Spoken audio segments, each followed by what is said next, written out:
Bonsoir à tous. Chers amis, bonsoir, bonsoir. Bonsoir, paracha Vaishlach.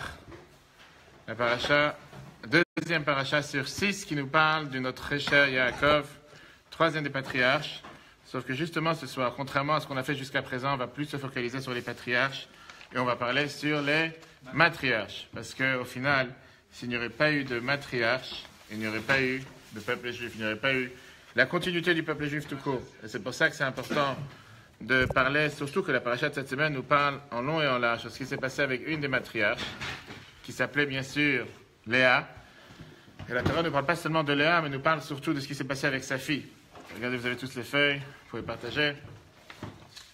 Et on va voir en beaucoup de détails intéressants pourquoi la Torah nous raconte ce qui s'est passé avec cette fille. Pas seulement avec cette fille, je ne sais pas s'il y a ici une personne qui s'appelle Léa ou qu'il y a une personne de la famille qui s'appelle Léa, à part une Léa que tout le monde connaît. Mais d'abord, le cours, il est pour la refouach de Yaakov ben Nina et pour Aïcha bat Toumia. Comme j'ai dit, que Dieu fasse qu'ils ont une longue vie et bonne santé. Tu peux te rapprocher, monsieur, tu n'as pas ta feuille? Ok, on a la feuille ici. Très bien. Paracha la semaine dernière, on a parlé comme quoi Yaakov, il est arrivé à Haran. Une fois qu'il est arrivé à Haran, il a travaillé dur chez Lavan. Il s'est marié avec ses filles, Léa et Rachel. Pas seulement qu'il s'est marié avec ses filles, il s'est marié aussi avec les deux autres servantes, Bila et Zilpa. Et il a eu 12 enfants, pour être précis, 11 enfants, puisque cette semaine, on verra la naissance du 12e qui était Binyamin. Et il a eu une fille qui s'appelle Dina. On ne rentre pas dans le rachis tout de suite. Attendez, avec le temps, on va y rentrer. Une fille qui s'appelle Dina. Et cette fille est née à Léa. Et d'ailleurs, c'est la Torah qui nous dit que Léa a fait exprès, justement, bravo, comme monsieur le rabbin Yoram, si vous voulez ses coordonnées, je vous le donnerai après, qu'elle devait avoir un garçon. Et comme elle a eu de la peine pour sa sœur en disant c'est pas possible que ma sœur va avoir moins que les servantes, alors elle a demandé à Dieu de changer à la place, que ce soit un garçon, que ce soit une fille. C'est comme ça que Dina est née. En règle générale, la Torah nous parle très peu de tout ce qui s'est passé avec les 12 tribus. Très peu. Et même le peu qu'elle nous parle essentiellement des garçons. On ne parle pas du tout de Dina. Qu'est-ce que la Torah nous parle sur l'histoire de Dina? Un seul épisode tragique qui s'est passé dans la paracha de cette semaine. Et c'est quoi l'histoire? Yaakov, il est assis dans la ville de Shrem. Dina, la phrase que la Torah elle emploie, elle est sortie pour voir les filles de la terre. On va tout de suite voir qu'est-ce que ça veut dire, elle est sortie. Elle est partie, sortie. Alors aujourd'hui, on aurait dit ça, sortir en boîte, sortir avec des copines, peu importe. Elle est sortie pour voir, pour l'instant, le texte. Shrem, le fils de Hamor, il a vu, il la prend par force, il la viole, il la fait souffrir de manière dure. On parle ici d'une fille qui avait à l'époque 7 ans, d'après différents commentateurs, si vous voulez, après je vous montre le texte. Et après ça, Hamor, qui est le père de Shrem, il va voir Yaakov et ses enfants en disant, écoute, maintenant qu'on a kidnappé ta fille, maintenant qu'on a violé ta fille, pourquoi pas qu'elle se marie avec nous? Ça, c'est le comble. C'est comme on a vu il y a quelques semaines avec Ephron, qu'Avraham, il vient, il cherche un morceau de terrain pour enterrer sa femme. Et l'autre, il lui dit, Béni ou Ben Chamaï, on est tellement amis, on se connaît depuis des années. Moi, je ne vais pas te demander de l'argent. Donne-moi ce que tu veux, c'est gratuit. Et à la fin, il prend l'argent, mais qu'est-ce que ça se mêle? Il prend l'argent avec, pas seulement pour un simple morceau de terrain qui n'avait aucune importance, pour Ephron en tout cas, pour Avraham, bien sûr, il savait qu'Adam et Chava étaient là-bas. Exactement la même chose, cette histoire, cette semaine. Et là, on voit comment les frères, ils sont d'accord, Shimon et Lévi sont d'accord. Et ils disent à condition que tous les hommes, que tous les mâles qui vivent dans la ville de Shrem se circoncisent. On connaît la fin de l'histoire. La fin de l'histoire, c'est que le 3e jour après la circoncision, quand ils étaient faibles, qu'est-ce qui s'est passé? Shimon et Lévi sont arrivés dans la ville de Shrem. Ils ont tué tout le monde, toute la ville. Yaakov, il a entendu cette histoire juste après. Et on sait ce qui s'est passé dans la paracha Vayechi qu'on verra dans quelques semaines. Comme quoi Yaakov, il a réprimandé ses enfants et il n'était pas d'accord avec la manière d'agir. Et c'est une des choses qu'on voit, on a parlé dans le cours tout à l'heure, comment Yaakov, il savait comment s'occuper de ses enfants à chaque instant. Il ne leur a pas laissé faire ce qu'il voulait. Et ça, c'est une des choses qu'il a réprimandé à Shimon et Lévi qui n'étaient pas d'accord avec cette manière d'agir. Ok. Tout ça, c'est ce que la paracha nous raconte. On peut parler des centaines de détails sur pourquoi la Torah nous raconte tous ces détails qui sont importants.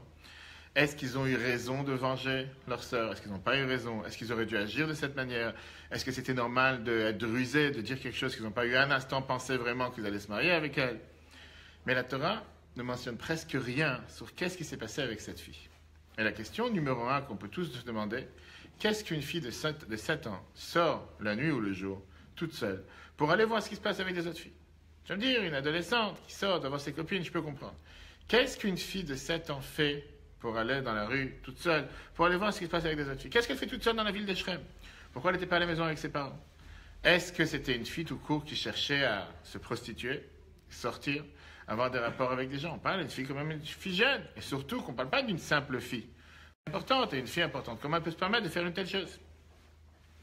Dans le cours aujourd'hui, on va voir ensemble Rashi, d'abord le commentateur du Chumash basique, Pshuto Shel Mikra, le sens simple du verset.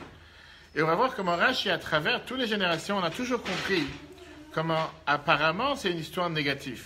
Si on se fie à la base, si on se fie au sens simple, ça paraît être quelque chose de négatif contre Dina, apparemment, au départ. Sauf qu'on va voir que le rabbi est venu en 1985 et il a dévoilé une explication magnifique, une explication positive, mais tout à fait le contraire de qu'est-ce qu'on peut s'imaginer. Pour ne pas penser un instant que la Torah, elle vient, et elle nous parle ici du point de vue négatif, soit des matriarches, pas seulement des matriarches, mais du point de vue négatif de la fille du matriarche qui est la fille de Léa. Et à la conclusion, aujourd'hui, ce qu'on va arriver, comprendre la valeur des mères juives, la valeur des matriarches et l'enseignement qu'on a, pas seulement pour la Torah à l'époque, qu'est-ce qu'elle veut nous faire savoir pour ce qui s'est passé avec la fille de Léa, mais savoir comment aujourd'hui les femmes du peuple juif, comment les matriarches ont la possibilité et la valeur de faire en sorte que grâce à leur qualité particulière en tant que femmes, ils peuvent faire changer le monde, ils peuvent transformer la planète et faire en sorte que le monde soit un monde positif. Ça, c'est ce qu'on va voir aujourd'hui. Justement, comme on a dit, contrairement au sens simple du verset, on va voir que bien au contraire, Léa, elle a une qualité particulière et Dina, elle a une qualité particulière. Et on va voir ici l'enseignement qui nous concerne pour la vie de chacun d'entre nous. Regardons ensemble le premier paragraphe. Premier paragraphe, la paracha nous raconte le détail par lequel commença l'épreuve de Dina. Vayishla vatetse Dina bat Léa. Premier paragraphe, Dina était comme sa mère. Et sortit Dina, la fille de Léa, Shayada et Yaakov, qui a enfanté pour Yaakov, l'irod bivnot kena haaretz, pour voir ce qui se passe avec les filles de la terre. Alors qu'est-ce que ça veut dire pour voir ce qui se passe avec les filles de la terre? Si on aurait voulu parler normalement, on aurait dit bivnot haïr, les filles de la ville, on n'aurait pas dit les filles de la terre. Pourquoi la Torah, elle vient le dire, les filles de la terre tout court pour voir ce qui se passe? La Bible nous dit qu'en règle générale, un enfant normal, il cherche à s'intéresser à ce qui se passe dans le quartier. Tu viens déménager dans une nouvelle région, tu vas voir ce qui se passe. Et ça aurait pu paraître pas normal de penser un instant que si tu aurais dit elle est sortie pour voir ce qui se passe dans le quartier, tu aurais dit qu'est-ce qu'il y a d'anormal? C'est tout à fait normal que quelqu'un il sort pour aller voir ce qui se passe dans le quartier. Là, la Torah te fait l'exclusion pour te dire elle n'est pas sortie pour voir ce qui se passe dans le quartier, elle est sortie pour voir ce qui se passe dans les filles de la terre. Et là, il y a quelque chose qui dérange. Parce que la Torah, c'est la première fois qu'elle nous parle de Dina. Et qu'est-ce qu'elle nous dit? Qu'est-ce qu'elle était, cette Dina? La fille de Léa. La fille de Léa. Et où est son père dans l'affaire? Pourquoi tout d'un coup tu l'identifies à sa mère? Pourquoi tu ne l'identifies pas à son père? Rashi vient nous dire Velo bat Yaakov. La fille de Léa n'est pas la fille de Yaakov. Alors pourquoi il appelle cette femme la fille de Léa? Hashem Yetziata Nikret bat Léa. C'est sur le fait qu'elle est sortie, le fait qu'elle était en train de sortir, faire la fête. Elle a été appelée la fille de Léa. Et Rashi, il te dit, parce que même sa mère, même sa mère ici, que c'est à cause de sa sortie, car Léa aussi avait l'habitude de sortir. Ainsi qu'il écrit dans Maïtse, Léa sortit à sa rencontre. Léa, c'était une femme qui sortait, et Dina, la fille de Léa, elle a imité sa mère, elle a fait exactement la même chose. Elle s'est dit, pourquoi pas, ma mère, elle sort, moi aussi je sors. C'est pas juste que ma mère sorte et moi je sors pas, ma mère sort, moi aussi j'ai envie de sortir. D'accord? Ça, c'est Rashi. Et la vérité, que quand tu regardes ça à premier degré, il y a quelque chose qui ne va pas ici. C'est pas normal. Qu'est-ce que tu es en train de me dire? Tu vas en train de me montrer d'abord que Léa, c'était une femme tordue. C'est quand même une des matriarches. Et qu'est-ce que j'en ai à faire si elle est sortie faire du shopping, si elle est partie faire les courses, parce que c'était le Black Friday, Cyber Monday, va savoir n'importe quelle autre bêtise sur Terre. Elle est sortie, elle a le droit de sortir, en tant que femme, elle a le droit de sortir. Et elle est en train de me dire que quoi? Que la fille continue comme sa mère, elle a fait. Que puisque sa mère, elle était en train de sortir, elle aussi, elle est sortie comme sa mère. Très bien. Moi, tout de suite voir que c'est pas si simple que ça. La question qui est demandée, on sait très bien que la Torah fait attention à ne pas partager, à ne pas parler du mal, même d'un animal non kasher. La Torah, elle fait attention de ne pas employer le mot impur, à la place, elle préfère dire le mot pur, qui n'est pas pur, je veux dire. Comment ça se fait que là, la Torah, elle n'a pas de gêne à venir parler du mal de Dina, qui est quand même, que tu veuilles ou pas, la fille de Yaakov. Et au lieu de la défendre, tu viens et tu me dis, elle fait comme sa mère. Sa mère était tordue, soi-disant le fait qu'elle sortait. Et donc, on ne peut pas lui en vouloir à cette fille, c'est pas de sa faute. En vérité, c'est la faute de sa mère. Elle a pris cette qualité par sa mère, puisque sa mère c'était une fille qui sort, pour ça, elle aussi, c'est une fille qui sort. À la place que, où tu essaies de la défendre, et si jamais la fille elle a un problème, pourquoi dire qu'elle a le problème, elle a pris ça de sa mère? Pourquoi ce serait péjoratif de sortir? Justement, la Torah, elle te dit, qu'est-ce qui s'est passé? La Torah te demande tout d'un coup, qu'est-ce que ça veut dire Léa est sortie? Elle est sortie d'où? Qu'est-ce qui s'est passé? Pourquoi elle est sortie? Pourquoi elle est sortie? Sortie de où? Où partir? C'est quelque chose de pas normal, c'est une phrase. Et Rachid te dit, elle a pris ça de sa mère, puisque sa mère elle aimait sortir, pour ça elle aussi elle aime sortir. Comme si justement pour te montrer que c'est de sa faute. Le fait qu'elle est partie dans cet endroit qu'elle aurait jamais dû fréquenter, et elle est partie fréquenter un tel endroit, et c'est pour ça qu'il lui est arrivé ce qui lui est arrivé. Mais d'où elle a appris à se comporter de manière pareille? Parce que sa mère se comportait de manière pareille, pour ça aussi elle se comporte. Et donc comme je te dis, tous les ans et jusqu'à aujourd'hui, jusqu'en 85, l'explication était toujours d'une manière que... L'explication, il y a des feuilles partout. Là, il y a plusieurs feuilles. L'explication était toujours que, oui, c'est quelque chose de mal. Apparemment, c'est pas quelque chose de positif, c'est quelque chose de négatif. Okay. Mais comme on a dit tout à l'heure, on ne peut pas se suffire avec une telle chose. Et ça, c'est la question que la Bible demande à la fin du premier chapitre. Il ne faut pas dire que l'intention de Rashi est de réduire la blâme de Dina et lui trouver des circonstances atténuantes du fait que sa sortie était due au fait qu'elle était la fille de Léa. Car il n'y a pas lieu de trouver des circonstances atténuantes pour la fille en publiant le blâme de sa mère, Léa, et en disant que puisque sa mère, elle n'est pas bonne, alors automatiquement la fille, elle n'est pas bonne. Ça n'a pas de sens. Je n'ai pas le rapport. Oui. Oui. Alors, c'est ça que je te dis. Quand tu dis sortir tout court, ça veut dire sortir. C'est sortir de chez toi. Mais là, on ne parle pas de sortir. On va y arriver. Tu as une très bonne question. On va arriver dans le 4e paragraphe. C'est une très bonne question. Mais là, le problème qu'on a, c'est pas qu'elle est sortie. C'est la question, comme je t'ai dit tout à l'heure. La Torah, elle vient te faire remarquer, elle te raconte un épisode. La Torah, elle vient te dire, et voici que Léa, elle est sortie, et voilà ce qui s'est passé. Pourquoi elle te donne cette introduction? Pour te dire qu'il y a ici quelque chose qui s'est passé qui n'est pas normal. Pourquoi il n'est pas normal? Qu'est-ce que fait une fille de 7 ans? Elle est sortie à Shrem, toute seule, sans ses parents, sans rien. Pourquoi faire? Alors, on va commencer à rentrer dans les détails. Qu'à l'époque, 7 ans, c'était pas comme aujourd'hui. Très bien. Mais ça répond pas au fait qu'il y a quelque chose qui n'est pas normal ici. Et c'est pour ça que Rachid te dit, t'inquiète pas, elle a fait comme sa mère. Comme sa mère, c'était une fille qui sortait. Pourquoi? Parce qu'on a vu dans la Torah qui nous dit que Léa, elle est sortie voir Yaakov. Et moi, tout de suite, voir que c'était pas forcément quelque chose de mal. Automatiquement, elle aussi, elle est sortie voir les filles qui se passent dans la Torah. Et là, c'est justement le deuxième paragraphe que la Bible vient et te dit, regarde-moi une chose. Tu es en train de me dire que que Dina, elle imite ce que sa mère, elle a fait. Que comme sa mère, elle sortait, elle aussi, elle est sortie, sauf que lui est arrivé ce qui lui est arrivé. Mais quand sa mère est sortie, la Torah qui te raconte que Léa est sortie, c'était le plus grand bonheur qui a pu arriver à Léa. Dans quelles circonstances la Torah nous parle de la sortie de Léa? La Torah nous dit que la sortie de Léa, c'était une sortie qu'elle est partie rencontrer Yaakov pour lui demander de venir dans sa tente. Elle voulait absolument donner naissance à des autres tribus. Elle n'était pas là. Des autres tribus, elle avait eu seulement 3, 4, elle voulait avoir un 5e, un 6e. Et donc elle était partie pour avoir des enfants avec Yaakov. Excusez-moi, Léa, elle était sortie dans le campement de Yaakov. 100%. Donc il n'y avait rien de mal. Elle était dans une autre ville, non? Ça, alors quand tu fais que renforcer la question. De qu'est-ce que tu me compares la sortie de Léa qui est partie voir ce qui se passe ailleurs pour voir ce qui se passe avec les autres filles, et tu me dis qu'elle a imité ce qu'elle a fait sa mère, parce que la Torah, elle te dit que sa mère, elle est sortie, pour ça, elle aussi, elle est sortie. Moi, je te dis que sa mère, elle est sortie, c'était quoi? Pour quelque chose de bien, quelque chose de positif. Et quelqu'un, il a mentionné tout à l'heure que Yaakov aussi, il est sorti. Qui c'est qui a posé la question tout à l'heure que Yaakov aussi, il est sorti? Yaakov, c'est aussi quelque chose de positif. Donc, si tu dis, parce que son père, il est sorti, mais son père, il est parti pour faire quelque chose de bien. Son père, il est parti pour influencer les gens du peuple. Alors que là, tu es en train de me dire que non, Dina, elle a fait comme sa mère. Mais sa mère, quand elle est sortie, c'était pour faire du bien. Quelque chose qui est totalement positif, pour donner naissance aux futures tribus du peuple juif. Alors que là, Léa, apparemment, au premier abord, au premier niveau, il n'y a pas de quelque chose de positif ici. Et donc le Rabbi renforce son point pour te dire que ici, si la Torah nous fait part de cette sortie de Léa, de Dina, c'est pour nous montrer que dans le sens simple, on est obligé de dire que la sortie de cette fille, c'était quelque chose de positif. Que le fait même qu'elle est sortie, contrairement à ce qu'on peut penser quand on lit le sens simple du verset en pensant que la Torah est en train de nous dénigrer, rabaisser Dina, bien au contraire. La Torah, elle veut nous montrer ici qu'il y a ici quelque chose de positif et à nous de chercher, comme on va voir ce soir, quelle était la chose positive avec une fille qui sort dans un endroit inconnu. Et malheureusement, il est arrivé ce qui lui est arrivé. Chiffre 2. Question? Chiffre 2. Quelle était la sortie de Léa à laquelle de celle d'Dina est comparée? La Bible te dit, regarde, Yaakov revenait des champs. Le soir, Léa sortit à sa rencontre et dit, c'est vrai, c'est vers moi que tu viendras. En 2 mots, qu'elle aurait de rapport avec Léa. Dieu exauça Léa, elle conçut, enfantant Yaakov un 5e fils. Elle cherchait à avoir encore une fois une nouvelle tribu. Rashi nous dit, qu'est-ce que ça veut dire Dieu, il exauça Léa, qui désirait ardemment donner naissance à de nombreuses tribus. Le Rabbi vient et te dit, c'est pourquoi il faut dire que l'attention de Rashi et que Dina est appelée fille de Léa, pour nous enseigner que de même qu'il est évident selon le sens littéral que la sortie de Léa était une bonne chose, de même la sortie de Dina en soi était quelque chose de positif et souhaitable. On ne peut pas dire un instant que la sortie de Léa c'était quelque chose de négatif, de Dina, pardon.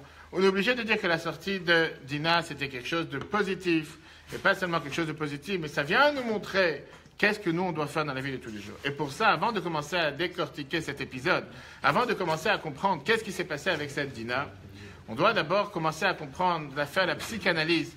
Qui était cette Dina? D'où elle sort, cette Dina? D'où elle vient? C'est quoi sa personnalité?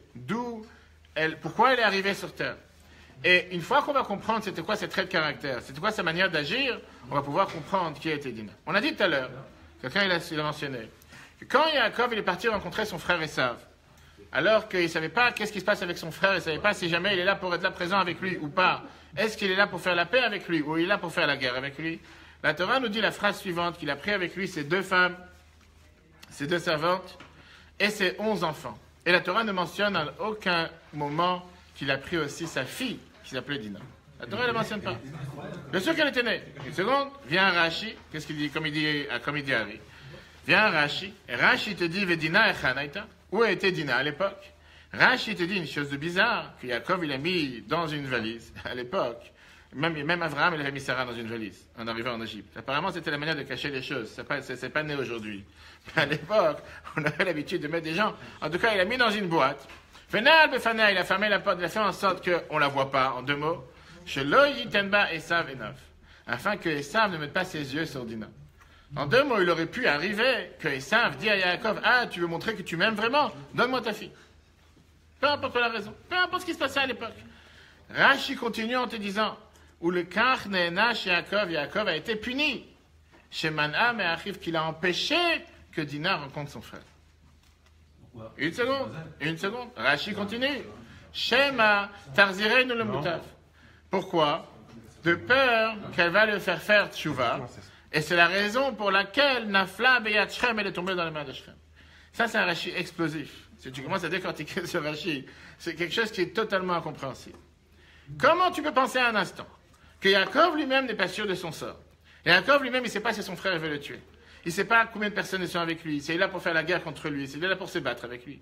Tu veux en plus qu'il mette en danger sa petite fille, sa fille qui est en bas âge, et qui ne sait pas que le pire des choses qui peut arriver, c'est qu'une fille qui est vulnérable va se faire capturer, va savoir ce qui peut lui arriver. Yaakov, il essaie de protéger sa fille. Et on dit que puisqu'il a fait en sorte de protéger sa fille, il a été puni parce qu'il n'a pas laissé sa fille rencontrer Esav. Peut-être qu'elle aurait fait faire tchouva à Esav. En se mariant avec lui, en allant sortir au restaurant avec lui, manger une pizza avec lui. Va savoir qu'est-ce qu'elle aurait fait avec lui. On ne va pas dans ces détails. Et puisque Yaakov n'a pas fait une chose pareille, la Torah nous dit que Yaakov a été puni. Que quoi? Une seconde. Qu'est-ce qu'il a été puni, Yaakov? Que sa fille s'est fait capturer et violer. C'est totalement à l'envers. Si c'est Yaakov qui a fait quelque chose de tordu, alors Yaakov doit être puni. Si Dina elle a fait quelque chose qu'il ne fallait pas, je peux comprendre que c'est Dina qui doit être puni. Elle, Dina, elle n'a rien fait. Je ne sais même pas si on a demandé son avis, si elle devait être cachée ou pas. Yaakov a décidé pour la protéger qu'il ne faut pas qu'elle soit en face de ça, parce qu'il connaissait très bien son frère, et il sait très bien avec qui il a affaire, et il s'est douté certainement que sur la seule fille qu'il a, certainement, alors on ne rentre pas maintenant dans les détails, est-ce qu'il a eu une jumelle avec chacune des tribus, c'est notre avis. On sait très bien qu'il y a une avis qui nous dit qu'avec chacun des 12 tribus qui est né, il y a une jumelle qui est née. Oui, ça c'est Rashi plus tard. Comme on dit, bienvenue au club. On verra ça après. C'est Rashi juste après. Rappelle-moi, je suis 18 heures que le Rashi. Parce qu'à final, après, elle aura 2 tribus. On parle maintenant au moment présent. Au moment présent, il est là avec ses 4 femmes, il est là avec ses enfants. La Torah ne mentionne pas Dina. La Torah te dit que Yaakov, il a caché Dina pour pas qu'elle soit ensemble avec Esav, pour pas qu'elle regarde Esav, pour pas qu'elle rencontre Esav, de peur que quoi? Qu'elle va le faire tchouva. Et Yaakov, pour ça, il est puni. Comment il est puni que sa fille se fasse capturer? Mais Dieu, il a demandé à Yaakov de donner sa fille à Non, Esav. je sais pas, est-ce que Dieu. Moi, j'étais pas dans les conversations intimes entre Dieu et Yaakov. Pourquoi il est puni d'un truc qu'il savait pas qu'il devait faire? C'est moi qui ai posé la question. C'est moi qui ai dit que la question, il y a quelque chose qui ne va pas ici. D'accord? Ça, c'est la première question. Deuxièmement, comment se fait-il que, parce que Yaakov, il a protégé sa fille d'Esav, pour ça, lui, il est puni? Qu'est-ce qu'on apprend de là? Parce que la Bible te prend ça à l'envers. La Bible te prend ça à l'envers en te disant qu'ici, on apprend 2 choses. D'abord que Dina, elle avait un potentiel tellement fort. qu'elle était capable de faire en sorte que quelqu'un de tordu comme Esav puisse faire tchouva. Quelqu'un qui est un terroriste, qui est un tueur, qui a tué la première personne à l'âge de 15 ans, même si c'était son oncle, elle est capable, elle a un tel pouvoir de faire en sorte qu'il fasse tchouva, numéro 1. Elle aurait dû faire la même chose avec Avec ses jouets, ceux qui vont J'ai violer. pas compris. Elle aurait dû faire la même chose avec On va y arriver. Le fait qu'elle était si forte, le fait qu'elle était si puissante, Yaakov a été puni. Comment ça se fait que tu as retenu que Dina va rencontrer ton frère, alors que tu savais qu'elle avait un risque, on a dit, quand Rachid a dit, Shema Tazé. C'était pas garanti qu'elle allait réussir dans sa mission. Mais elle avait un doute, peut-être qu'elle allait réussir, peut-être que pas. Et si elle n'aurait pas réussi, ça aurait été une catastrophe. Et d'ailleurs, c'est la réponse à ta question que tu viens de demander, que puisqu'avec Shrem et Hamor ça n'a pas marché, ça s'est retourné en catastrophe. Parce que là-bas aussi, elle aurait dû pouvoir le faire, elle n'a pas pu le faire, et ça s'est retourné contre elle. Mais ça, c'est la suite, on n'en tient pas là. Pour l'instant, on en tient sur le point que la Torah, elle vient te montrer ici. Que Yaakov était au courant que Dina, elle a une grande puissance. Que Yaakov était au courant que Dina, elle a la possibilité de faire ce que lui n'est pas capable de faire, ce qu'aucun de ses fils est capable de faire, seulement Dina est capable de faire. Et c'est pour ça qu'il a retenu, il n'aurait pas dû retenir. Pourquoi? Sur un doute. Peut-être qu'elle est capable de faire quoi que ce soit. Retournons d'abord dans les textes, après on va entrer dans les questions. Non, mis à part le doute, c'est que ça reste sa fille. On peut comprendre que. Il n'a pas envie qu'elle. Et l'autre, ça reste son frère. Ah, mais bon. Ouais, Mais l'autre, ça reste son frère. Personne n'est Il y a contre. un rapport. Et justement, j'allais te dire qu'aujourd'hui dans le monde, je vais te dire une chose. Aujourd'hui dans le... Mets-toi là. Tu as 100% raison, mais dans le monde réel aujourd'hui, tu as beaucoup de gens qui, au lieu d'affronter quoi que ce soit par un homme, ils vont envoyer une femme à la place. Parce qu'ils pensent et ils se disent que par une femme, ça passera plus facilement, ça va être accepté plus facilement. Donc pourquoi pas penser que c'était exactement la même chose à l'époque. Yaakov s'est dit, si moi je vais aller le voir mon frère, va savoir ce qui va m'arriver. Si j'envoyais ma fille, peut-être qu'il va devenir plus normal, il va être plus léger, plus simple. Pourquoi Abraham n'a pas été puni du coup quand il a caché Sarah? Abraham, il n'a pas été puni. C'est pourquoi... Une seconde, quel rapport avec maintenant Dina et Léa? Jacob, il a été puni d'avoir caché Dina. Ou plutôt, c'est Dina qui a été punie d'être cachée par son père. Et on voit que c'est pas la première fois dans les parachats qu'on cache une femme. Pourquoi lui, il a été puni et pas son ancêtre? C'est une autre chose. Abraham, il a caché Sarah parce qu'Abraham, c'est pas que Sarah allait faire tchouva à tout l'Égypte. On va voir après. On parle ici d'un pays qui était un pays de violeurs, un pays de gens qui faisaient du mal aux personnes, un pays qui n'avait aucun problème à tuer quelqu'un pour prendre sa femme. Abraham voulait protéger sa femme. C'est une autre histoire. Au passage, dans le cours qu'on a donné cet après-midi, on a parlé justement d'un midrash qui vient et qui te dit qu'Abraham, quand il devait brûler dans la fournaise avec Nimrod, Dieu l'a sauvé parce qu'il savait que Yaakov allait descendre d'Abraham. Que pour le mérite de Yaakov, Abraham a été sauvé. Notre histoire, tu verras le cours après. Mais revenons d'abord dans le texte avant de répondre aux autres questions. Rabbi te dit dans le chiffre 3, qui était réellement Dina, quelles étaient ses facultés? Dans Vaïshlach, on te dit cette nuit, Yaakov se leva, il prit ses 2 femmes, ses 2 servantes et ses 11 enfants. Rachid te dit, qu'est-ce que ça veut dire ces 11 enfants? Et Dina, où était-elle? Où elle a disparu, Dina? Yaakov l'avait enfermée dans une caisse verrouillée pour que Esav ne puisse porter son regard sur elle. Et il a été puni pour l'avoir ainsi refusé à son frère. Peut-être l'aurait-elle ramenée vers le bien. Elle est tombée entre les mains d'Eshrem, mais au final, c'est ce qui lui est arrivé. Viens, le Rabbi te demande les 2 choses suivantes. La qualité de Dina était tellement grande au point qu'elle pouvait ramener Esav le mécréant sur le droit chemin. Deuxièmement, ramener un mécréant sur le droit chemin est tellement important au point que cela valait le coup d'investir Dina dans cette mission, même pour un doute. Peut-être aurait-elle ramené. Et donc la question qui est demandée, peut-on en vouloir à Yaakov et le punir pour avoir voulu protéger sa fille? Honnêtement, C'est un père avant. Pourquoi oui? Soit potentiellement il fait faire tout à son frère, soit sa fille elle est perdue. Encore une fois, on parle ici d'un risque. On parle ici... Une seconde. Bon, question par question. D'avoir réfléchi avec son cœur, on ne le reproche pas d'avoir réfléchi. Qu'est-ce que toi t'aurais fait? Vas-y. Mais non, mais moi, je- Qu'est-ce que toi t'aurais fait? Qu'est-ce que toi t'aurais fait? Mais Qui aurait fait quel quelque père chose? autour de la table va dire le contraire? C'est ce que je dis. Alors pourquoi tu en veux Yaakov? Ah voilà, c'est ça. différent. Pourquoi c'est différent? C'est pas un être humain, pourquoi c'est différent? C'est comme un être humain, c'est une question qui réfléchit le Torah, il réfléchit pas avec le cœur. Abraham, il a Alors, failli alors, sacrifier. alors justement, tu contredis. Tu contredis. Une seconde, tu contredis. Si Yaakov c'est différent, qui réfléchit avec Torah et pas avec le cœur, il aurait dû lui dire fonce ma fille. Bah, c'est ce que je te dis, donc là il a amené. C'est pour ça c'est ça qu'on lui reproche, Mais on lui reproche que quoi? d'avoir réfléchi avec le cœur. C'est son père? C'est pas ça, oui, mais j'ai pas dit Tu... le contraire. D'accord. On va voir plus tard. On sait que la Torah, les histoires sont. Qu'est-ce qui se passait avec Yosef? Yaakov savait parfaitement que Yosef était haï de ses frères. Yaakov savait parfaitement que Yosef, il risque sa vie. Oui ou non? Dans 2 Vaïcha, la semaine prochaine. Et qu'est-ce qui se passe? Yosef, il a fait ce qu'il appelle Kiboudav, il a voulu respecter son père. En sachant qu'il va ici, ce qu'on appelle dans la fournaise en feu, où il va dans la cage de lion. Et c'est ce qui est arrivé. Et je crois que Yaakov, ça n'est pas mordu les doigts tout le temps en disant j'aurais jamais dû faire une telle bêtise. Alors après, on a toutes les explications, puisque lui, il est parti chez son père pendant 22 ans, pour ça que c'est passé avec son fils, tout ce que tu veux. Mais dans les faits, si on aurait pu faire l'histoire en arrière, est-ce que c'était pas mieux pour quelqu'un comme Yaakov de dire, mon fils, il va pas, qu'est-ce que tu vas aller voir des gens qui veulent ta peau, qui veulent te tuer? Et c'est ce qui s'est passé concrètement. Et ça lui a coûté énormément cher. Revenons ici dans le texte, puisqu'on est dans cette histoire, on ne va pas parler de toutes les histoires en une fois. Et dans cette histoire, on est pour l'instant au sujet, comme je t'ai dit, que Yaakov, le fait que la Torah nous dit que Yaakov a été puni, ça veut dire qu'on ne parle pas ici d'un doute. On parle ici d'un fait concret, qu'on savait très bien que Dina, elle allait réussir. Mais comme pour Yaakov, c'était un simple doute.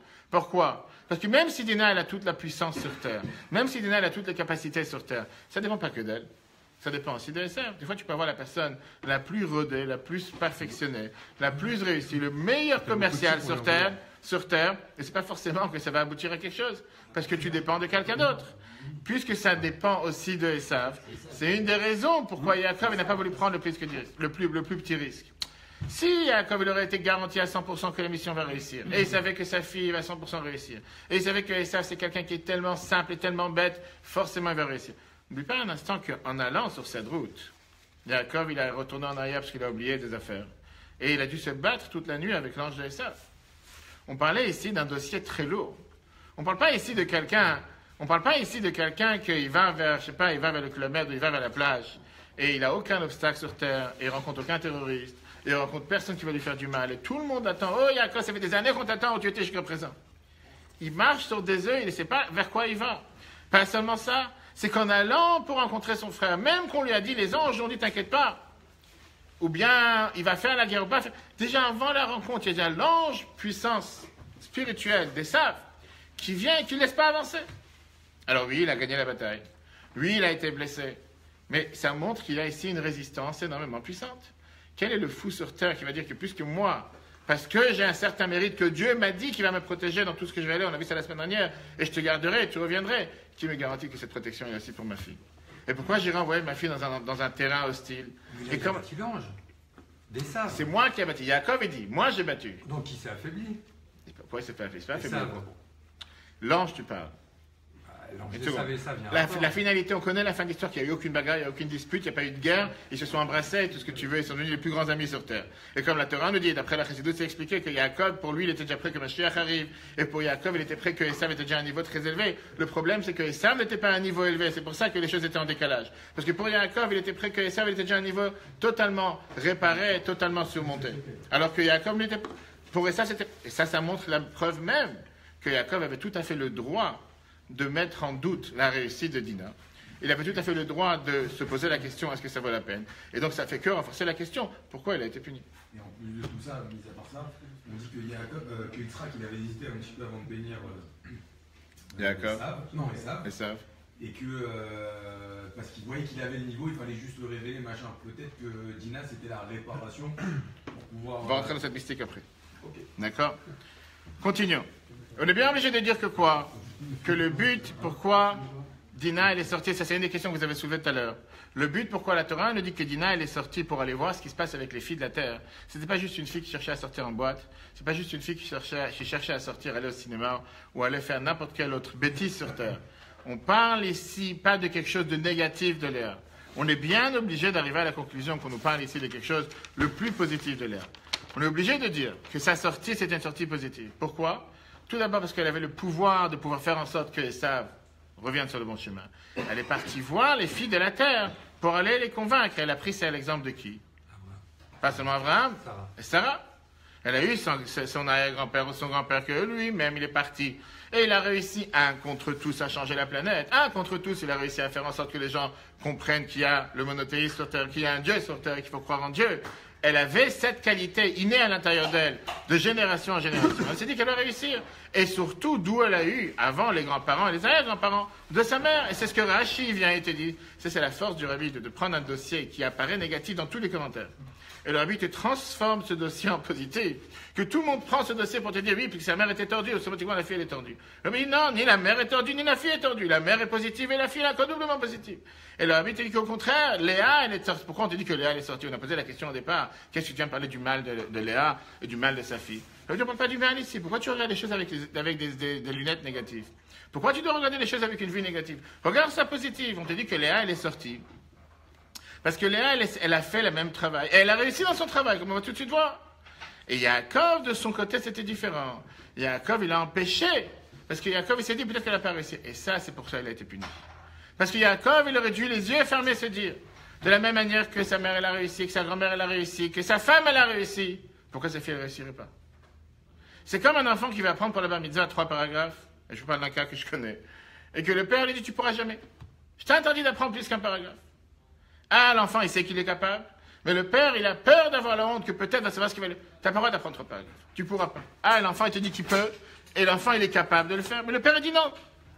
C'est exactement la même chose qui s'est passé avec Yaakov. C'est quoi? Ça veut dire que si Yaakov qui a retiré comme une sorte de force à Dina? Yaakov, il n'a pas laissé Dina agir alors qu'elle aurait pu agir. Encore une fois, elle a des antécédents ici. Elle a sa mère qui a agi de cette manière, elle a sa grand-mère qui a agi de cette manière. C'était un doute. Ouais. Sur le doute d'aller sauver quelqu'un, de se noyer. Tu vas tenter ou pas? Elle était plus importante. T'as pas le droit, faut le dire, t'as pas le droit. Pas dire que soit tu sais pas. Encore une fois, on n'a pas de doute par rapport à Dina ici. On a de doute par rapport à ce qu'elle aurait pu changer ça ou pas. Mais Dina, elle était garantie de réussir. Comme sa mère, elle a réussi. Elle n'avait aucune crainte. Léa, elle est garantie de réussir. Tu as un doute si elle va réussir dans sa mission. Au pire, qu'est-ce qui va se passer? Au pire, qu'est-ce qui peut se passer? Qu'elle n'a pas changé Esav? Qu'elle a raté sa mission?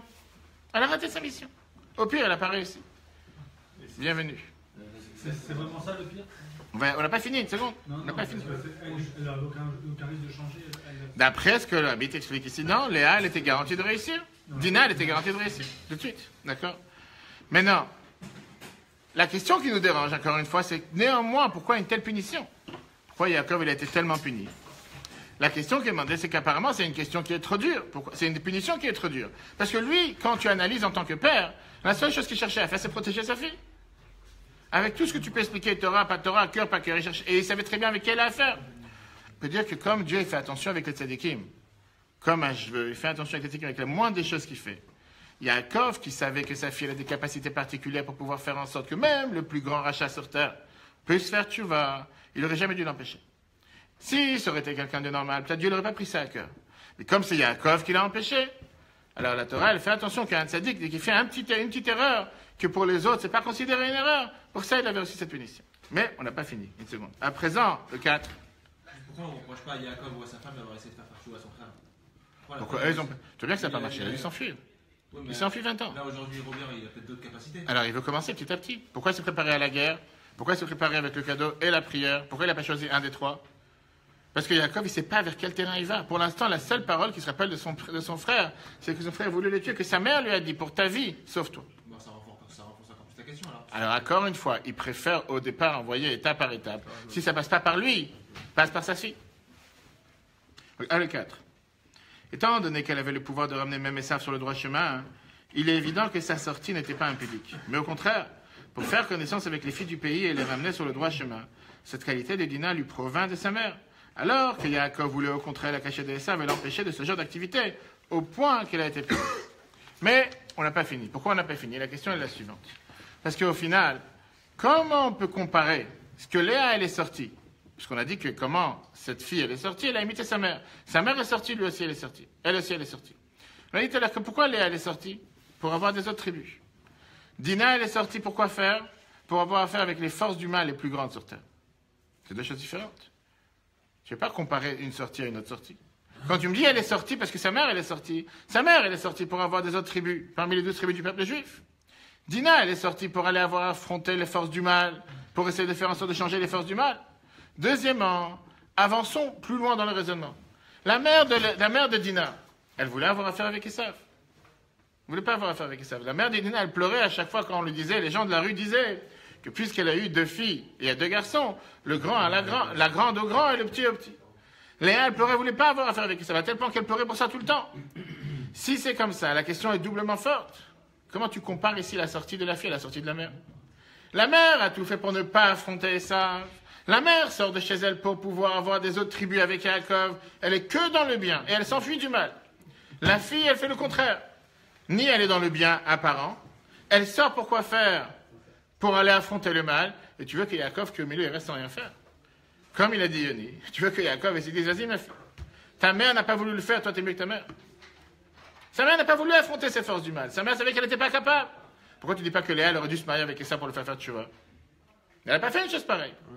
Et Dina, elle va le faire, et tu dis, Yaakov, il aurait dû dire, fonce, je te donne la bénédiction, vas-y. Pourquoi t'as pas dit ça à ta femme? Pourquoi t'as pas dit à Léa, moi je n'ai rien à faire avec toi, moi je me suis marié avec Rachel, toi t'es fait pour Esav. Va faire en sorte que Esav change. Léa, elle n'a pas fait une chose pareille. Léa, elle n'a pas respecté, entre guillemets, son contrat de ne pas se marier avec Esav. D'abord, elle n'avait aucun contrat, quel contrat?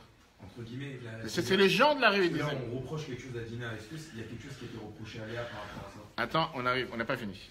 Attends, patience. Il y a pas ce matin, quand ils sont réveillés, le Midrash dit que. C'était Léa. Comme toi, t'as mangé à ton père, moi aussi. Exactement, qu'est-ce que tu fais ici? Elle dit que tu as terrorisé tes parents. Parce... Donc, oui, très bien. Et est-ce que ça, c'est une réponse? Est-ce que deux faux faits injustes? Ça aussi, c'est une question. On a parlé ça longuement la semaine dernière. Qu'est-ce que ça veut dire? Parce que toi, tu as trompé ton père, moi, je suis venu te tromper. C'est quoi ce type de mariage? C'est la semaine dernière. On a déjà passé une autre semaine. Ça n'a pas de sens. Ça veut dire quelqu'un qui dit, je viens marier avec toi parce que tu as trompé ton père, alors moi, je te trompe. Et l'autre, il dit, ben viens, on continue à vivre ensemble. Pourquoi pas? Imagine-toi cette histoire. Tu travailles 14 ans pour une femme vient, elle te trompe, elle te dit, c'est pourquoi je t'ai trompé? Parce que tu as trompé ton père. Et alors? En quoi ça répond au fait que...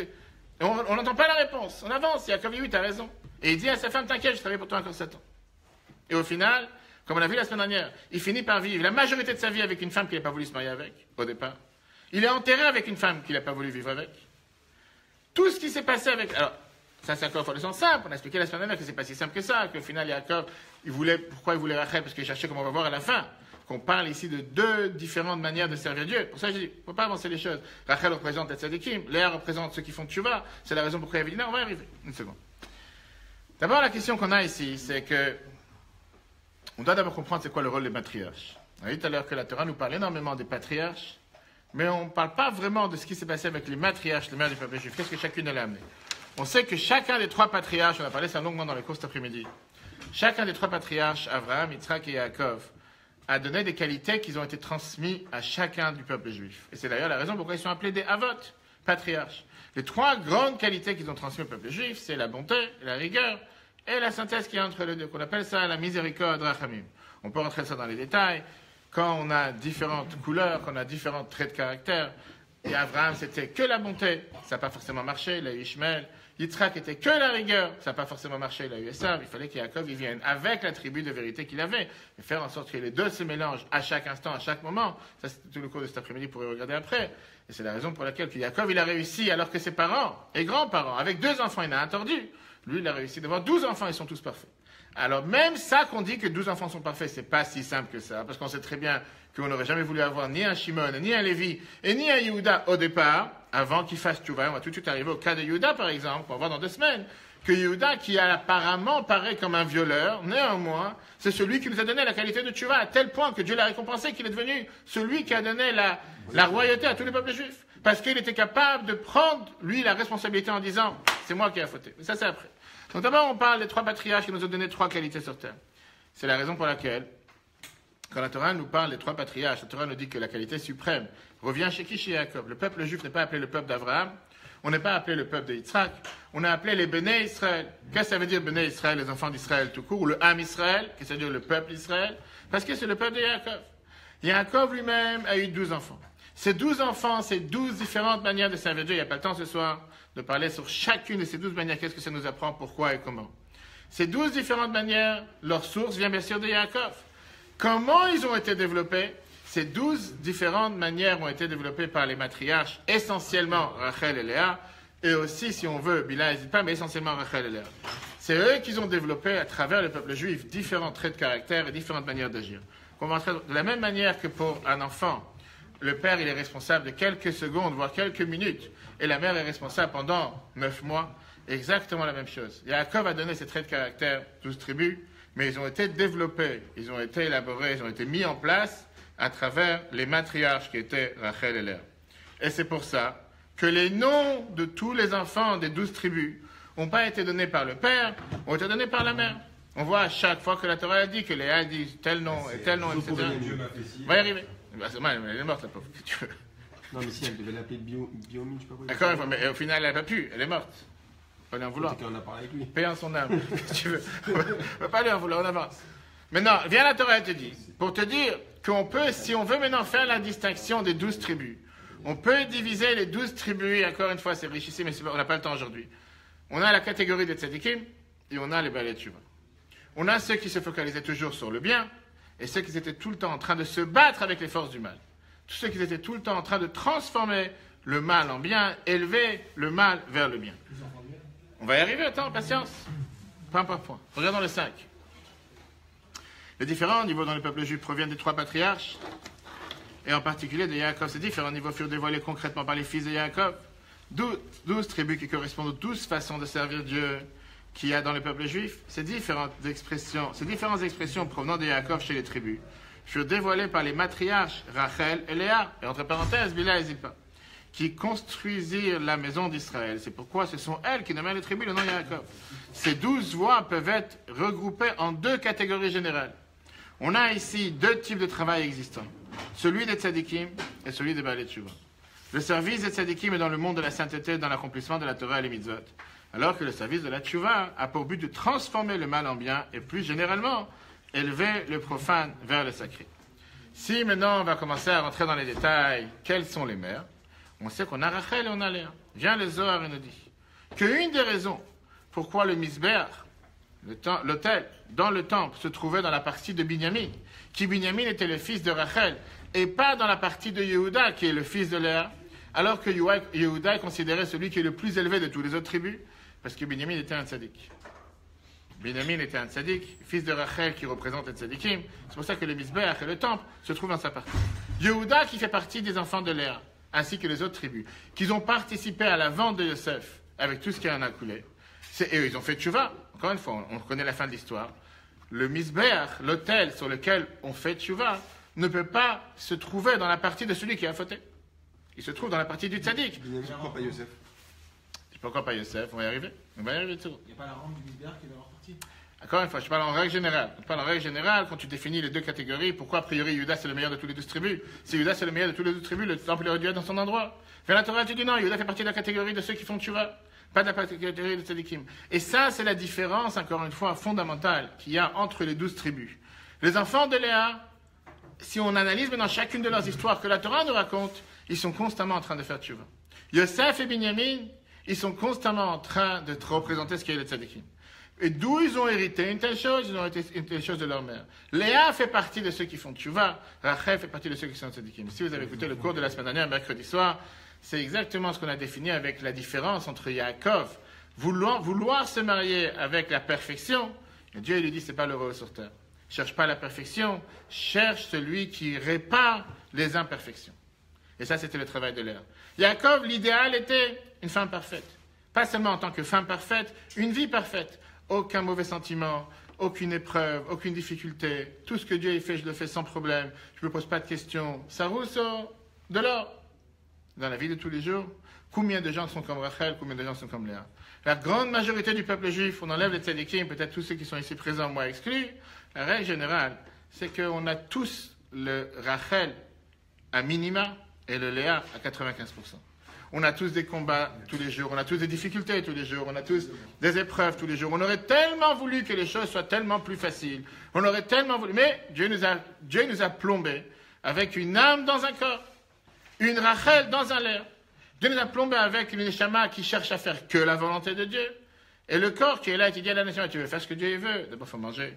D'abord, il faut dormir. Il faut aller en vacances. Il faut se reposer. Il faut travailler. Après, on verra. Et tu as ce combat, comme on voit dans le Tanya, on parlera de ça la semaine prochaine. Comment quotidiennement, à chaque instant, on a cette guerre. Et il y en a qui n'ont pas la force de se battre. Et il y en a qui se battent le matin et que l'après-midi sont fatigués de se battre. Il y en a qui se battent un jour et le lendemain ils sont fatigués de se battre. Il y en a qui se battent une semaine et le lendemain. Et c'est la guerre quotidienne. Et ça, c'est la différence entre Rachel et Léa. Tzadikim et Baalei Tshuva.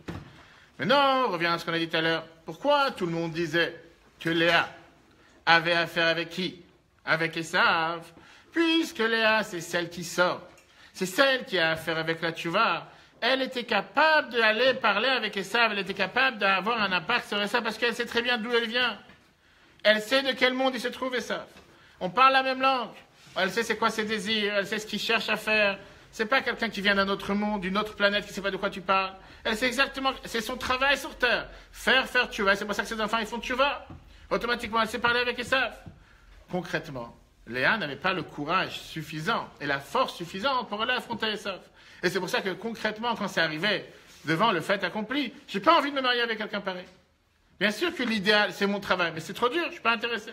Chez qui ça s'est dévoilé? Chez sa fille. Chez sa fille, c'était beaucoup plus facile. Et combien de choses que les parents n'ont pas la capacité de faire ou de mettre en place, que ça se dévoile chez les enfants. Et c'est pour ça que c'est Dina qui était capable de faire en sorte que Esav fasse tchouva, et pas Léa. Elle en avait envie, Dina? Je n'ai pas demandé. Mais encore une fois, c'était son rôle. La réalité, c'est que ça s'est mal passé. On va voir après, on n'a pas fini. Une seconde. Ces deux catégories correspondent aux enfants de Léa et de Rachel. La fondation de l'autel du temple était précisément dans la parcelle de Binyamin, fils de Rachel, et non dans la parcelle de Yehuda, bien que ce dernier dépassait les autres tribus, car Binyamin était tzaddik, alors que Yehuda faisait partie des fils de Léa et des 10 tribus qui participent à la faute de la femme de Yosef. Bien qu'il fit tchouva, encore une fois, on n'est pas en train de dénigrer qui que ce soit des 12 tribus, on sait très bien que c'était tous des tzaddikim, ils ont tous fait tchouva. La fondation de l'autel ne pouvait être que dans la parcelle de Binyamin qui était tzaddik. Bien, le Rabbi te dit, c'est là l'origine et le fondement de la différence entre les services des tribus. Les enfants de Léa étant liés surtout à la tchouva, alors que Yosef et Binyamin furent liés au travail du tzaddik. Provient des matriarches, car Léa, c'est pas aujourd'hui, car Léa est liée au service de Baal et tchouva, et Rachel au service des tzaddikim. Cela explique le verset définissant la différence entre Rachel et Léa. La semaine dernière, Léa avait les yeux ternes par les pleurs, en train de faire tchouva. Rachel était belle de taille et belle de visage. Ok. Maintenant vient la question. Ça, c'est un beau discours. Regardons dans les faits. Dina, elle est sortie. D'après ce qu'on vient de cataloguer Dina, et lui mettre une étiquette que c'était la plus puissante sur Terre, elle a toutes les capacités, elle est capable de faire que ça fasse tchouva, tout ce que tu veux bien et fort. Qu'est-ce qui s'est passé concrètement? Est-ce que Dina, elle a réussi dans sa mission? Est-ce qu'elle a réussi de faire en sorte que à Shrem, la population est devenue pratiquante religieuse, croire dans la foi de Yaakov, tout s'est bien passé? Ou au contraire, elle a fini avec une telle souffrance que peut-être si elle aurait su avant que ça allait se passer de cette manière, elle ne serait jamais sortie. On peut dire que même si les choses se sont mal passées à nos yeux, Dina a réussi 100%, partiellement dans sa mission, peut-être totalement. Tout d'abord, la réalité est que les enfants de Yaakov ont fait en sorte que toute la population de Shrem s'est circoncis. D'après la veut dire convertie. D'accord? C'est ce qui se passait à l'époque. Oublie, encore une fois, on connaît la fin de l'histoire. On a avant de connaître la fin de l'histoire. On a encore au début de l'histoire. Pour qu'il fasse partie de la tribu d'Avraham, numéro 1. Oublie ces détails. La Torah, elle vient continuer que les filles de Shrem. Dina, elle n'est pas partie voir les garçons, Dina, elle est partie voir les filles. Au final, ils ont été capturés par les enfants de Yaakov. Ils sont revenus pour vivre dans la famille de Yaakov. Et on peut penser que certainement, ils sont tous devenus des servantes dans la maison de Yaakov. Et ils ont commencé à vivre comme la mentalité de Yaakov. Au final, elle a réussi dans sa mission. Regarde dans les 7. Même si Dina passa par une épreuve, un certain objectif fut atteint au final. Les fils de Yaakov firent en sorte que les mâles de Shrem soient circoncis, ce qui prévalait alors en tant que conversion afin de pouvoir entrer dans la famille d'Abraham. Les hommes et aussi les filles du pays. De plus, les filles de Shrem, celles pour lesquelles Dina était sortie pour les ramener au droit chemin, furent prises en captivité par les fils de Yaakov et devinrent certainement servantes dans les maisons de ce dernier. C'est elle qui a réussi cette mission. Et alors c'est quoi? C'est frères qui ont géré l'histoire. Et si elle ne serait jamais partie là-bas? Hein? Et si elle ne serait jamais partie là-bas? Mais on peut pas dire ça. Pourquoi on ne peut pas dire ça? Qui c'est qui a fait le travail? Qui c'est qui est parti affronter le lion dans sa cage? Et on dit grâce à elle, on peut pas dire ça. Qui c'est qui est parti la voir? C'est le déclic, elle. Qui c'est qui est parti décrocher? C'est- Et tu vois, je demande une question. Qui c'est qui est parti décrocher le contrat? c'est- C'est elle ou c'est toi? Oui, c'est elle. C'est elle. Oui. Merci. Sors, dis merci. Merci, Il y c'est a elle. un truc quand même, c'est- Qu'est-ce qu'il y a un truc? Pourquoi t'es pas parti toi? Pourquoi t'as envoyé ta femme pour aller chercher le contrat? Pourquoi pas toi? Parce que tu savais que si c'est toi qui vois avec ta tête et ta manière de faire, tu n'auras jamais réussi. Tu savais qu'en envoyant ta femme, tu vas 100% réussir. Ta femme, elle revient. Comme tu es tellement machiste, tu vas dire, tu sais quoi? Qu'est-ce que tu as fait déjà? C'est moi qui ai fait. Oui, ça c'est ce que les hommes parlent. Et là, tu auras dit, si la femme, elle n'aurait pas fait, toi, tu n'aurais rien fait. Et ça, c'est la conclusion à laquelle la vie va arriver. Les patriarches, sans les matriarches, il n'y aurait rien eu du peuple juif. Pas seulement matériellement parlant, pas seulement biologiquement parlant. Le travail que les matriarches ont fait, c'est ça qui a fait que jusqu'à aujourd'hui, le peuple juif existe. Alors, pourquoi ils ont été punis, les Shimon? D'abord, ils n'ont pas été punis. Pourquoi ils ont été punis? Puis Yaakov, il s'est énervé. Et c'est justement ce qu'on a vu dans le cours cet après-midi, encore une fois, tu regarderas après, que Yaakov était capable de faire la part des choses. Yaakov était capable de faire, pas comme Abraham, qu'il est prêt à demander pardon à Dieu pour les gens les plus pires sur terre.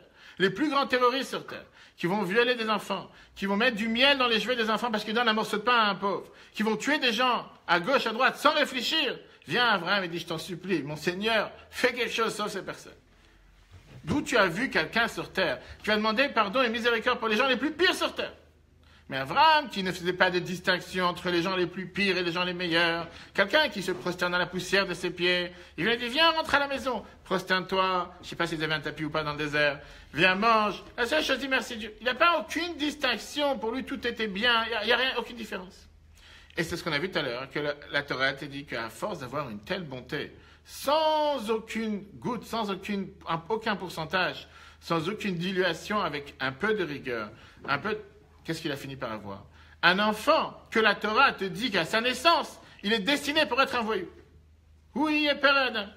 Et pas besoin de lire des livres pour savoir si c'est vrai ou pas. Tu parles d'Yitzhak. Le pire, c'est quoi? C'est qu'avec une telle bonté, il a réussi à avoir un enfant qui était à 180 degrés contre lui.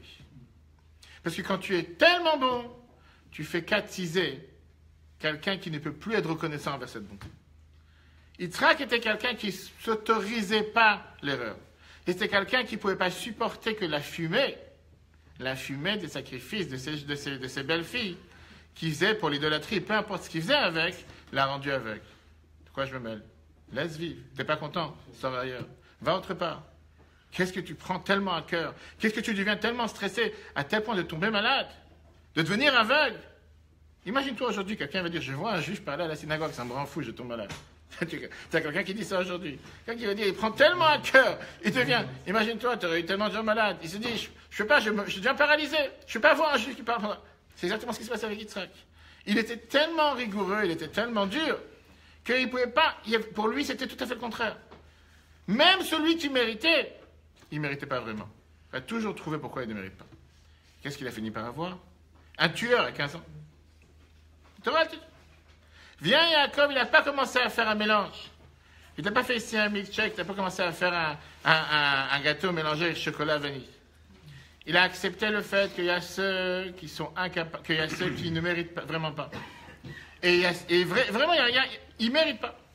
Yaakov, il a rajouté ici une dose de miséricorde. Peut-être qu'il ne mérite pas, mais si je reste seulement avec le mérite, à ce moment-là, il y a tellement de gens qui vont tomber du bateau. Il y a tellement de gens qui vont dérailler. Je préfère ajouter une dose de miséricorde, pas parce qu'il mérite. Par la miséricorde, je préfère lui donner. Et c'est exactement la réponse à ta question avec Shimon et Lévi. Yaakov savait faire la part des choses. Shimon et Lévi ont fait une erreur. Et c'est pour ça qu'avant de partir de ce monde, il leur a réprimandé en leur disant que je ne suis pas d'accord avec ce que vous avez fait. Parce qu'il voulait qu'ils sachent que ce n'est pas la manière de faire. Et il n'a pas été aveugle en disant, mes enfants, vous êtes mes enfants, tout ce que vous faites, je dis Amen. Non, il y a certains moments qu'il savait qu'il ne fallait pas dire les choses comme il fallait dire. Et c'est pas seulement avec Shimon et Lévi, c'est la même chose avec Yehuda, etc. Et la preuve, c'est que de la qualité que Léa, elle avait, Yehuda, il a appris comment lui aussi agir. D'où Yehuda, il a eu ce courage. Qu'il aurait pu tellement rester dormir dans son lit. Il aurait entendu qu'il y a le jugement maintenant avec Tamar. Il aurait pu faire comme si ni vu ni connu, il n'est pas au courant. Dans une demi-heure, l'histoire, elle est finie. Et lui, il va sauver sa gloire. Et lui, il va sauver son honneur. À la place, il a décidé de sortir du lit. Il a décidé de venir devant tout le monde et dire, pas comme qu'est-ce qui se passe aujourd'hui dans l'actualité. Il est sorti devant tout le monde en disant, elle a raison, c'est à cause de moi. Grâce à ça, il a été récompensé. Et lui nous a donné la force de la tchouva. Pourquoi Léa? Qu'est-ce qu'il a Justement, qu'est-ce que Yehuda a appris de Léa de ça? Vous voyez tout à l'heure que Léa, elle sortait, que Léa était une femme, qu'elle-même, elle avait la capacité de faire tchouva aux autres, du fait que depuis le départ, elle ne voulait pas avoir affaire avec Esav. Alors au départ, c'est vrai, elle aurait dû avoir affaire avec Esav, pas pour tomber dans le filet d'Esav et faire les choses mal comme Esav, pour faire en sorte que Esav fasse tchouva. Sauf qu'elle n'a pas voulu affronter la réalité jusqu'au bout. Et ça s'est retransformé chez sa fille, que c'est sa fille qui a réussi à le faire, qui devait le faire. Sauf que Yaakov n'a pas laissé, après la suite, ce qui s'est passé. Quel enseignement on apprend de tout ça? Un enseignement éternel pour les femmes du peuple juif, et pas forcément pour les femmes, mais pour tout le monde, hommes et femmes tout court. On va d'abord pour les femmes, après pour les hommes. La Torah nous dit qu'une femme, c'est vrai qu'une femme en général, sa gloire, son honneur, c'est être à la maison. Pas forcément dire pas travailler. C'est d'être plus introverti. Pas avoir affaire avec l'extérieur. La Torah considère que la femme, elle acquiert et tabac et le pays de la maison. Pourquoi? Parce que le rôle d'une femme, c'est de fonder, mettre en puissance, donner les générations futures du peuple juif. Mais est-ce que ça veut dire qu'une femme n'a pas le droit de travailler? Est-ce que ça veut dire qu'une femme n'a pas le droit d'agir? Est-ce que ça veut dire qu'une femme n'a pas le droit d'être une directrice de communauté, qui ne peut pas diriger une communauté, qui ne peut pas organiser des cours, organiser des activités, pas besoin de dire de nom et de prénom, Viens, la Torah nous dit que quand Dieu il a donné une capacité, un don à une femme, de pouvoir agir, de pouvoir influencer un autre, elle a un devoir d'utiliser ce don au maximum. Et pas seulement qu'elle a ce devoir, Dieu nous dit que la femme a le pouvoir d'agir parfois beaucoup mieux qu'un homme. Parce qu'elle a cette capacité que l'homme n'a pas, avec la sagesse que Dieu a donnée aux femmes, avec la bonté que Dieu a donnée aux femmes, avec la miséricorde que Dieu a donnée aux femmes, de faire en sorte que ce que les hommes ne peuvent pas faire. Jacob n'était pas capable de le faire, Léa était capable de le faire. Et au contraire, cette nature de vouloir être proche, de vouloir être plus tendre, de vouloir juger avec un bon œil que les femmes ils ont, ils réussissent beaucoup plus que les hommes. Pas seulement à diriger la maison, pas seulement de rapprocher les femmes du peuple juif à la Torah, mais de faire en sorte qu'il y ait la continuité du peuple juif. Pas seulement pour les femmes, d'ailleurs, exactement pour les hommes. Parfois, nous sommes tous, comme on l'a dit tout à l'heure, des fils de Léa. Et donc, automatiquement, on a affaire avec le travail de la tchouva. On ne doit pas penser que c'est un problème. On aurait tellement préféré être des enfants de Rachel. Mais la Torah te dit non. Si Dieu nous a créés en tant que Baalei Tchouva, Dieu nous a créés en tant que gens qui doivent toujours réparer, toujours se battre, c'est une énorme capacité que grâce à ça, on peut aller faire en sorte de ramener des gens que si on aurait été de l'autre côté, on n'aurait pas réussi à parler avec eux. Parce que si tu aurais été dans un système que tu ne connais pas l'autre, tu ne peux pas parler avec lui, tu peux essayer de le convaincre. Maintenant que tu connais l'autre, tu peux essayer de le convaincre. Par contre, c'est ma chère, mais c'est pas ma chère. Comment ça oui, on arrête d'abord avec Réadine, après on parle de ma chère. Un enseignement éternel pour les femmes d'Israël. Les femmes pouvant exercer une influence sur les filles de l'extérieur doivent le faire par leur nature douce, agréable et pacifique. Alors ça ne veut pas dire qu'il n'y a pas des hommes qui sont comme ça, mais c'est une qualité que Dieu a donnée aux femmes et il faut l'accepter, même si monsieur dit qu'en envoyant sa femme, c'est lui qui a pris le salaire. Bien que tout l'honneur d'une princesse est à l'intérieur et que les femmes sont appelées piliers de la maison, car leur fonction principale est de bâtir un foyer juif néanmoins, les femmes, gratifiées de facultés spécifiques leur permettant d'avoir une influence sur l'extérieur, doivent utiliser ces facultés d'une façon pudique pour l'honneur de Dieu, afin de rapprocher le cœur de service de Dieu et ramener les filles juives étant à l'extérieur sur le droit chemin. Au contraire, la nature de proximité et tendresse des femmes les aide à réussir plus que les hommes à rapprocher les cœurs des services de Dieu de façon agréable et pacifique. Bien, la Torah, elle te dit que c'est la raison pour laquelle, quand au départ on est venu, on nous a dit que la fille de Léa elle est sortie, que Rachi te dit que puisque sa mère sortait, elle aussi elle est sortie, que tu viens tout à coup tu te dis, qu'est-ce qui se passe, comment on peut parler du mal d'une fille juive, la plus forte raison d'une des matriarches, ça veut dire qu'est-ce qu'on parle du mal. On est en train de te donner ici les clés de la réussite pour la continuité du peuple juif. Tu veux faire passer un message, tu veux réussir, passe à travers la femme plus qu'à travers l'homme. Parce que la femme, concrètement, derrière la Gemara nous dit, quand un pauvre vient à la maison, qu'est-ce qu'il est capable de faire l'homme? Au pire, il va lui donner un billet, s'il a un billet. Ou bien il va lui donner un paquet de blé. Blé tout court. Alors que la femme, elle est capable de lui donner à manger, de donner un plat qui est tout prêt. Et automatiquement, la relation est totalement différente. On connaît l'histoire avec Rabbi Chia, avec il a prié que sa femme a prié d'un côté, lui il a prié, la pluie est tombée d'abord du côté de sa femme, pas de son côté. Et des centaines d'autres histoires. Est-ce que ça veut dire que nous sommes des incapables? Parce que les hommes sont incapables. On n'a pas dit une chose pareille. La Torah, elle te dit ici que la seule histoire qu'elle vient te parler sur la seule fille que Jacob il a eue pour l'instant, qui était Dina, en te disant qu'elle est sortie, et la Torah, elle fait ça, cette introduction, pour te dire que justement, elle a rempli sa mission. Et maintenant, on répond à la question, on comprend très bien la réponse. Pourquoi Jacob il a été puni? Alors même si au final, bien sûr, c'est Léa qui a souffert, mais c'est une plus grande souffrance pour son père. Pourquoi il a été puni? Parce qu'il savait très bien que sa fille aurait pu réussir, et il savait qu'elle avait toutes les chances pour réussir, et néanmoins il l'a empêché. Et quand tu empêches quelqu'un de faire quelque chose de positif, automatiquement, tu es aussi coupable, tu es aussi complice, et à cause de toi, cette chose positive n'a pas été faite. Voilà, chers amis, ce qu'on apprend dans la paracha de cette semaine. Nous sommes tellement riches. Aujourd'hui, c'est aussi le jour de la Hilula du Admour Emtsai, du deuxième avis de Chabad, qui est connu pour ses explications larges de tout ce qui était l'Admour Azaken. Juste une histoire intéressante qui est toujours racontée. Ses parents, ils n'avaient pas d'enfants. Ils avaient 3 filles, ils n'avaient pas de garçons. Et ils ne savaient pas quoi faire. Ils voulaient trouver la solution magique. Comment faire pour avoir un garçon? Certains se sentent concernés. Et ils sont partis voir le Magui de Mezrich, qui était le rabbi du Admour Azaken, l'élève principal du Baal Shem Tov. Et il lui a dit la fameuse phrase qui est dit dans Teilim, Bamei Ezakenar et premier psaume, premier livre de psaume, qui nous dit, premier chapitre du psaume, que comment on mérite d'avoir un garçon grâce aux invités. Si tu vas avoir des invités à la maison, grâce à ça tu vas avoir un garçon, c'est ce que l'Admour Azaken il a fait. Après, il lui a dit à condition que tu l'appelles sur mon nom, le nom du Magui de Mezrich qui s'appelait Dovber. Et après, il a donné naissance à son fils qui était le Admour Emtsai, qui était appelé le rabbi intermédiaire. Il a nommé Dovber avec tout un détail intéressant qu'on a vu sur la page Facebook aujourd'hui, comment il est né, qu'est-ce qui s'est passé à sa naissance. Mais au final, ça c'était une des épisodes qui répétait, le rabbi il a répété ça dans plusieurs lettres, et beaucoup de gens qui se demandaient qu'ils voulaient tout faire pour avoir un garçon, en ayant des invités à la maison, que Dieu fasse, qu'on entend toujours de bonnes nouvelles. Des fois, justement, pour Jacob ben Nina, et pour Aïcha bat Toumia, et qu'on entend des bonnes nouvelles de tous les peuples juifs partout où ils se trouvent, et que la paracha de cette semaine qui est tellement riche, laisse mettre ça en application dans la vie de tous les jours. Vous pouvez retrouver le cours en replay sur Google Play, Android, sur l'application eTorah, et très prochainement sur Apple.